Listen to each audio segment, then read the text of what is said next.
All Indiana Politics is your premier source for Indiana politics, focusing on issues that matter to you. I still want us to be the best in the Midwest. We can't afford another lockdown. Give the citizens of this country the relief they need. Education in the state of Indiana remains priority number one. In-depth, nonpartisan coverage. We don't know exactly where the economy will be in January. People are worried with good reason. Exclusive interviews with Indiana's political leaders. We have the resources here in the state of Indiana to care for those who are in need. Expert analysis on critical legislation. We need to reform those laws. This recovery is going to take some time. We've got to anticipate that there'll be a budget shortfall. From Wish TV, this is All Indiana Politics Podcast on the All Indiana Podcast Network.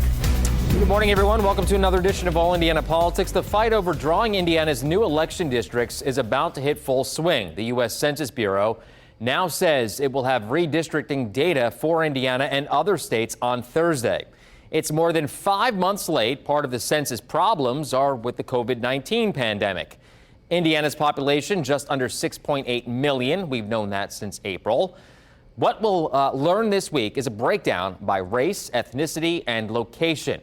It's the information that state lawmakers will use to redraw Indiana's 9 congressional, 100 state house, and 50 state senate districts. And let's welcome in Representative Tim Wesco, the chairman of the House Elections and Appointment Committee. Sir, good to see you. Thank you for joining us. It's great to be on. Thank you for inviting me. Yeah, sure. So you've scheduled a series of meetings around the state to discuss redistricting. What do you hope to learn from these? We're looking for public input regarding the principles that they'd like to see in place and the priorities of those principles, as well as specifics in relationship to their preferences for where the district lines are for their congressional districts and also for their legislative districts.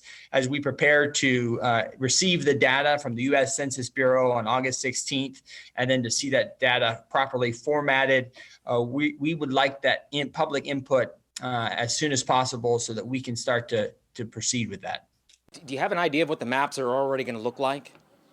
No, we don't. We do not have the final data. There's been some preliminary data. So we have some general ideas of where districts are going to need to contract in their boundaries and where districts are going to need to expand. But beyond just the general data, we do not have the specific data yet.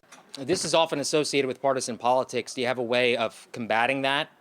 Well, part of that is this public process of seeking the public input, seeking people's input from across the state. We want to give people in each congressional district the opportunity to have a city in their local congressional district versus coming to Indianapolis so that they can provide input. And it's going to be a bipartisan hearing where Republicans and Democrats alike are hearing the public's input and seeking to implement that. So there's a lot of speculation nationally that the first Indiana district up in the northwestern section of the state could flip. And that could be a problem politically for Democrats. Have you heard this speculation? And if so, what's your response? No, I haven't heard that speculation. A lot of people are saying that it is partisan politics if that does happen. I haven't heard the speculation. I haven't really looked closely at even the preliminary data for out there. So clearly there are other people that are paying a lot closer attention to this than I am. So you mentioned before about the census not being back yet. Has that made this process a little bit more difficult? Yes, it has. It has definitely extended it out much longer than we anticipated. Frankly, I feel like we're already pushing the envelope as far as our requirements. Indiana is required every 10 years to redraw the district lines. For the House, all 100 members are up for re-election every 2 years. And so that filing period will begin this coming January, February. So right now, we're just a few months out from when the filing for office happens and people don't even know what district they're going to be in yet. Right. So this has created a serious concern for us. And we want to move quickly when the data is released to accomplish this task that we are constitutionally and statutorily required to do. You're getting ready to unveil mapping software. Explain to the folks at home what that is and how that can be useful to them. So we want to give everyone in the state the opportunity to be able to take the same data, the same software that our staff here in the State House has, and draw maps and bring those maps and bring their suggestions specifically to the legislature. So those are going to be available across the state at Ivy Tech campuses. And we're excited about providing that opportunity to the public in order to give them the opportunity to have even further input into the process. Are you concerned that if things do change, and again, I appreciate you taking some time, if things do change, that the changes could then be taken up in court? We just have to do the best that we can in following our constitutional and statutory requirements, and that's all we can do. We'll leave it there. Representative Tim Wesco, thank you for joining us. It's a pleasure. Now let's welcome in Mila Eldridge, the Marion County Clerk and Vice Chair of the Indiana Democratic Party. Mila, good to see you again. Thank you for joining us today. Thank you for having me. So do you believe the Democrats are going to get a fair shake here? I surely hope so. However, I will say this, that let's just talk about elections a little bit, okay? Democrats want elections to be free, fair, and easy, and just want voters to have access to the ballot box. Elections are free when the state and federal legislative districts are not drawn to the benefit of one party after completing, the U.S. Census. So I just think that citizens deserve to have more competitive elections. And it seems that if the districts are drawn by partisanship, that is harming and alarming for the future of Hoosier families across the state. And so the reality of it is that we saw from the 2011 lines that was drawn that it wasn't good for Hoosier families across the state. The districts, they just were not in our favor. That said, these hearings are going to take place without the data that you mentioned coming back from the U.S. Census at this point. Your thoughts on that? I think that we could have offered more time and scheduled more opportunities for Hoosiers across the state to participate and have input on the redistricting for the state. However, I think the time is limited, only allowing for 2 days to offer Hoosiers to participate or have input on redistricting. This is a political process. How do you take or remove politics out of it? I don't think that we can remove politics out of it, but I do think that it's important that we hold those that are drawing the lines for redistricting accountable. I think it's important that we stand up against gerrymandering, and now is the time. Now is the time for Hoosiers and for the state of Indiana to do what's right. So we asked Representative Wesco the other day about redistricting, possibly redistricting up in the northwestern part of the state or the northern part of the state, congressional district, and I want to get this right, congressional district, the first congressional district, to help maybe turn the seat red. If that happens, do you foresee this maybe going to court? If there is any signs of gerrymandering or anything that is illegal in regard to how the districts are drawn this time, it is possible that there will be outside organizations that would challenge the maps if they are drawn in a partisan effort. I just know that we saw again from 2011 that the districts were not drawn in favor of all Hoosiers. They were partisan. And again, in order for Hoosiers or voters to have a fair shake at this thing, it's like I said, free, fair, and easy elections is what Democrats want. And gerrymandering and drawing partisan lines for districts that are in favor of a single party is just not good democracy. Yeah, one more question before I let you go. What do you hope comes out of this? I hope that we can come together and draw maps that are easy and fair for all Hoosiers, and that we make sure that we're using the census data that we got from this past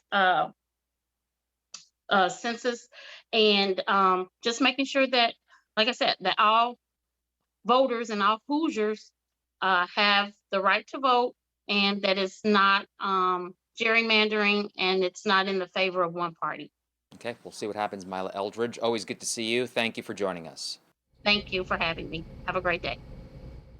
And to remind you about the national debate, 6 states will gain seats in the U.S. House. Texas will actually pick up 2. 7 states will lose seats, including heavily Democratic areas like California, Illinois, and New York. Democrats currently have an 8-seat advantage in the House. 3 seats are vacant at the moment. Coming up, the Indiana mayor under fire for his comments about people who refuse to get the COVID-19 vaccine, and what he has to say now about his crude remarks in public.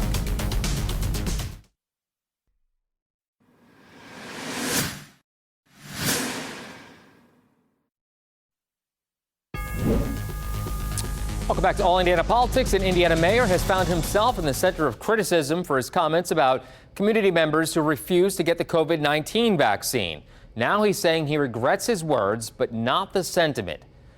Demi Johnson explains. I lost my temper at a council meeting here recently, and I referenced them as unvaccinated. It's perhaps one of the most polarizing topics in communities across the country, and people's decision to not get vaccinated has pushed some local leaders to the limit. West Lafayette Mayor John Dennis says he knows he could have used wiser words, but bottom line, he's tired. The individual who says, I'm going to stand up against any kind of vaccination process is basically acknowledging that it isn't the collective that he's thinking about, it's the individual. And I found that to be just unfortunate, and reacted accordingly. In a recent interview, Wish TV medical expert and former Surgeon General Dr. Jerome Adams addressed that very topic. We didn't ask him about this specific situation, but here's what he had to say. First of all, I want to say it's okay to feel frustrated. It's okay to feel tired. And quite frankly, we all, both the public health leaders and the community, wanted this to be over, hoped that it would be over, but we have to face the facts that we're going to be living with this virus for a while. So we've got to be honest with people, and I think there's nothing people can't handle if you're honest with them. Dennis says his actions are not without consequence. I've been told that I would never get reelected to public office again. I've been told by many people that they hope that I get the virus and get extremely sick and possibly expire from it. I've been told that I'm a dictator. You name it. I've been called that in the past couple of days. The Republican mayor says he's willing to take it for an issue, in his words, that is not political, but just plain human. You know, as I did last year, having a mask mandate, which was extremely unpopular, I did that with the understanding it was in the best interest of our community. And now standing by the need to get people vaccinated to the point of losing my temper in public. I stand by that too, because it's that important to me, and it's that important to this community, and it's that important to the state of Indiana. I'm Demi Johnson for Wish TV, wishtv.com, and follow us on Facebook. Take All Indiana Politics on the go with you. Download our podcast now. Part of the All Indiana Podcast Network and allindianapodcastnetwork.com.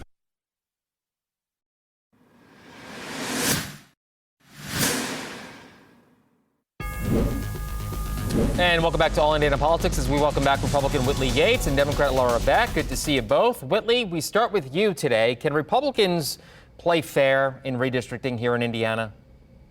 Absolutely. I think Republicans are leading a fair and transparent process. I think our maps were drawn fairly before, and I think that they will continue to do so. I'm against this whole idea or thought that we're gerrymandering districts in order for us to stay in places and positions of power, when the truth is we're just putting up candidates that people believe in, that they want to vote for. And so when you're looking at the maps and then you're looking at the elections that we've won, the countywide offices, as well as the mayoral offices, those areas aren't gerrymandered at all. And you're seeing us consistently winning more and more. And so we're just putting up candidates that people like and can identify with and that people believe in. And so I think we're going to continue on this process when it comes to redistricting to do what's best for Hoosiers. Laura, your response? Well, I think if we had an independent bipartisan redistricting commission in place, I think we would see, especially on the legislative side, legislative districts that much greater reflected the makeup of our state. So a smart person who's much smarter than me once said, just because you can doesn't mean you should.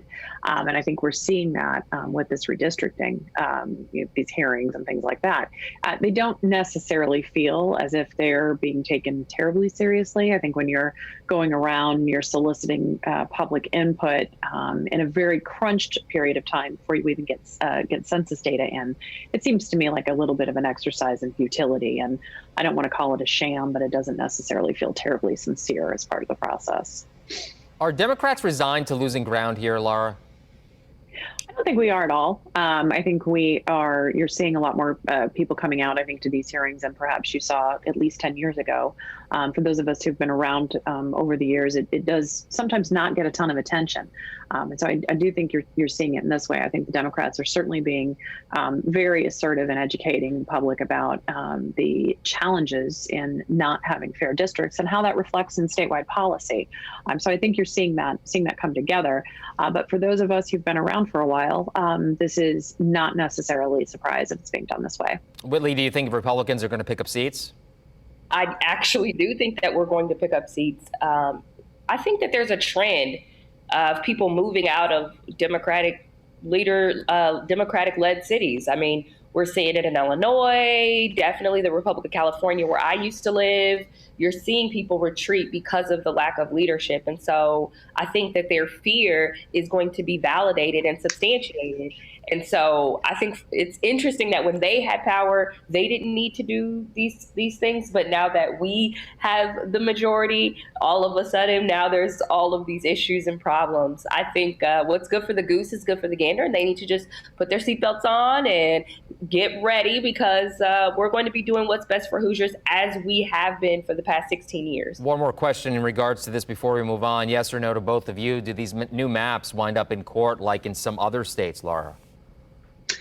I don't know. It's just going to depend on how egregious and the level of power grabbing that will go on. I think that's what it's going to do. And I think if there are any kind of lawsuits or any kind of challenges, it's going to be because they are, again, potentially egregious. Whitley? I don't think so at all. I mean, I think the Democrats, if they don't like what they're seeing, which apparently they're already prepped and primed to not like what's going to happen that hasn't happened yet. So I think that there are going to be tons of challenges, but I don't actually see a huge court battle happening at all. Okay, we'll see what happens. We'll take a turn now to crime. Mayor Joe Hogsett set to lay out his budget for the next year, and he's playing heavily to what the city will do to stop the surge in violent crime. Whitley, the mayor says Indianapolis is essentially a safe city. Your response to that? Okay, so my response to Mayor Hogsett saying the city is safe is that it's laughable. He's been a lackluster leader. He has not prepared us for this. Where words fail, policies pick up. He does not have a plan for any public safety besides throwing more money at it and not at the root causes.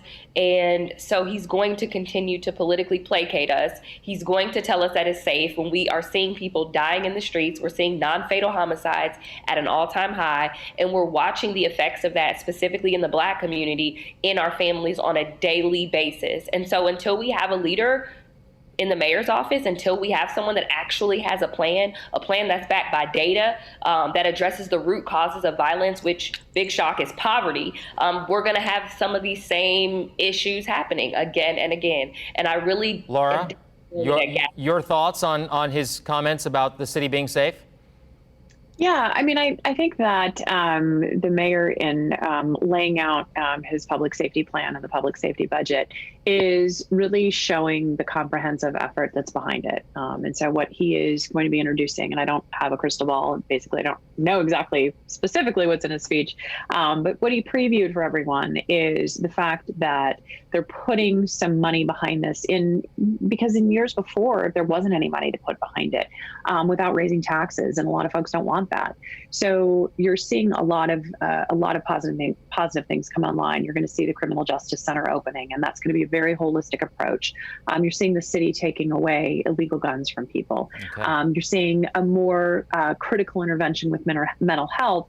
And frankly, Mayor Hogsett has made investing in our communities, investing in education, and dealing with poverty really a major centerpiece of his administration. So I think we're going to see some improvement. We'll leave it there. Ladies, thank you very much. Good to see you as always. We'll be right back.